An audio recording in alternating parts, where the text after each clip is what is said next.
வலைதளத்துல இந்த வார்த்தையை அதிகமா கேட்டிருப்பீங்க. தியேட்டர்ல இந்த படத்தை மிஸ் பண்ணிட்டாங்க, இந்த படத்தை போய் கொத்த சொல்லிருக்காங்களே, ஓடிடில வந்ததுக்கு அப்புறம் பார்த்ததுதான் சொல்றேன், படம் அவ்வளவு சூப்பர் அப்படின்னு சொல்லிட்டு காசு வாங்கிட்டு இப்ப நிறைய பேர் ப்ரமோஷன் பண்றாங்க. எதுக்காக இதை சொல்றேன்னா, ரஜினி சாரோட லால் சலாம் படம் தியேட்டர்ல மிஸ் பண்ணிட்டோம், ஓடிடில சூப்பரா இருக்கு, எக்ஸ்டர்னல் வெர்ஷன் ஸ்டார்ட் பண்ணதுக்கு அப்புறம் வேற லெவல்ல இருக்கு அப்படின்னு பெய்டு ப்ரமோஷனா பண்ணிட்டு இருக்காங்க.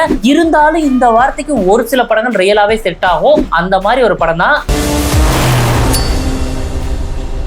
ரியலாவே. இந்த படத்தை நானுமே தியேட்டர்ல மிஸ் பண்ணிட்டேன். ஆனா ஓடிடில பார்த்ததுக்கு அப்புறம் ஓகே, ஓடிடிக்கு ஏத்த பர்ஃபெக்ட்டான ஒரு நல்ல த்ரில்லர் கிரைம் ஸ்டோரி, அதுக்கேத்த கதை, ஸ்கிரீன் பிளே எல்லாமே சூப்பரா இருந்துச்சு. கிளைமேக்ஸ் வரைக்குமே ட்விஸ்ட் எல்லாமே சூப்பரா ஒர்க் அவுட்டுமே ஆயிருந்துச்சு. உங்களுக்கு கல்யாணம் ஆயிடுச்சா? யார் நீங்க, என்ன வேணும்?